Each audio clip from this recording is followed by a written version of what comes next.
I don't particularly believe that because I'm born at a certain time under a certain house that has anything to do with me creating the life that I want to have, right? So many people will, though, and because they do, they'll select like, oh, I saw 11:11 on the clock. Well, you've seen 2:36 on the clock and 4:18 on the clock, but you're looking for 11:11. Well, then that's your reality because that's where your attention is, right? So I don't subscribe to that, but I respect that because that person is going to keep that belief until it no longer serves them, and they're either going to evolve their belief or they're not.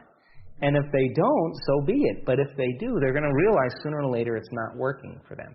I have certain beliefs right now that I honestly am questioning that I still think are limited beliefs.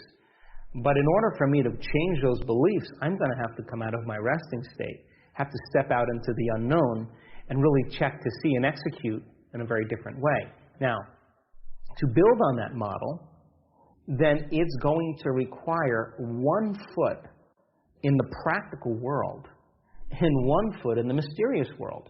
Because I can't control all the events that happen in my life, but I can certainly make choices that are going to bring me closer to those experiences. Now, I also know from experience that when I'm living by the hormones of stress and I'm living in survival, that you and I and everybody else is always going to try to control the outcome, to try to force the outcome, to try to get in the way, try to analyze when it's going to happen and how it's going to happen. Now, when that occurs, we're really bad. We're competitive, we're manipulative, we'll hold on to things, we're deceitful, we're greedy. That's what those chemicals do. So we're always trying to control and force the outcome because, in a sense, we feel separate from something greater. We feel like we're matter trying to change matter.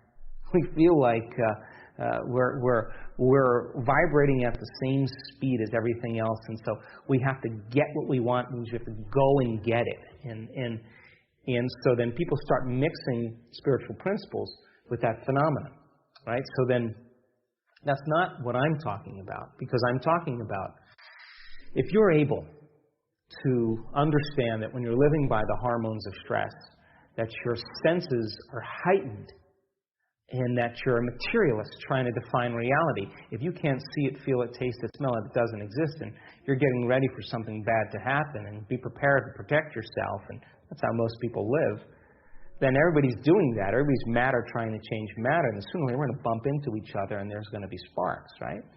So then, is it possible then that instead of being defined as a body, living in an environment in a particular time, that if you were to close your eyes and disconnect from the external environment, to sit your body down and to transcend time and to become nobody?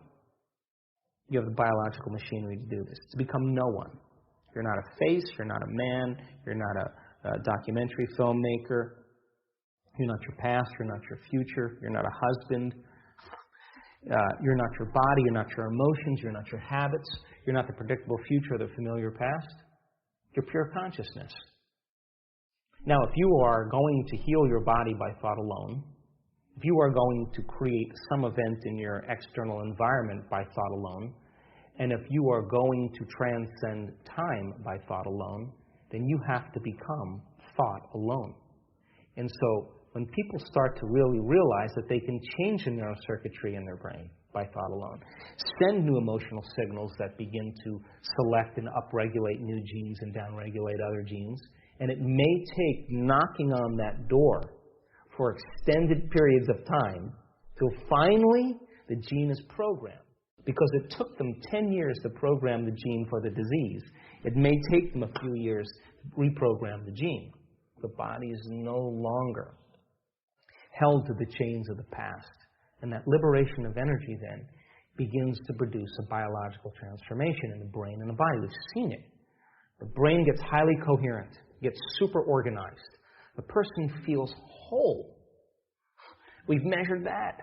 Their heart moves into a state of joy and love and gratitude. We measured that. The field around their bodies and hands. We measure that. And the person no longer cares about the future or the past. They're happy in the present moment. They no longer want anything because they're whole. And if you're whole, it's impossible to want. And that's the moment it happens. And so kind of this paradox that begins to occur. So why am I explaining it like this? Because I want to answer the ultimate question of what you're asking, is that there's an intelligence that's giving us life. It's keeping my heart beating and digesting my food and organizing trillions of functions per second in every cell of my body. I'm not doing that. I'm having a conversation with you as a free-willed, subjective consciousness.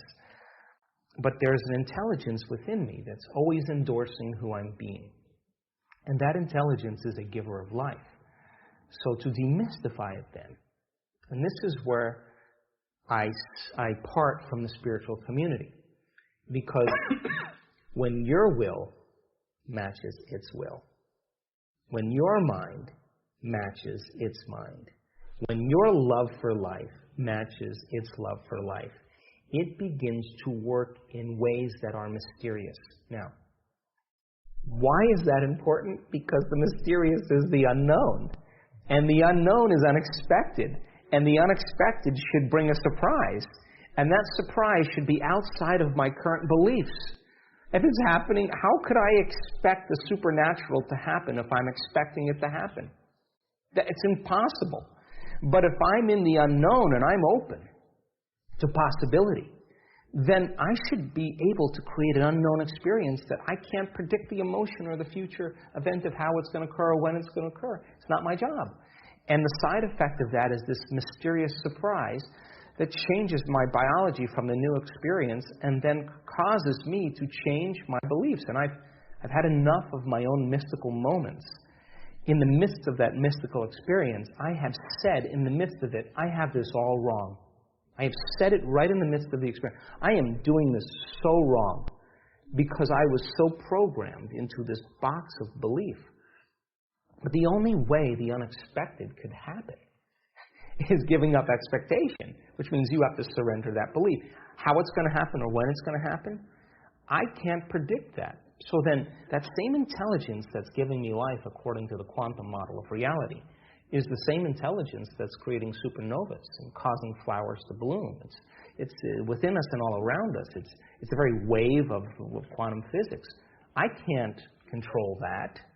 I can't expect how the particle is going to appear or when it's going to appear, but it's not my job. My job is to move into different states of being and be open to the mystery of how it's going to happen. So, if I said to you today,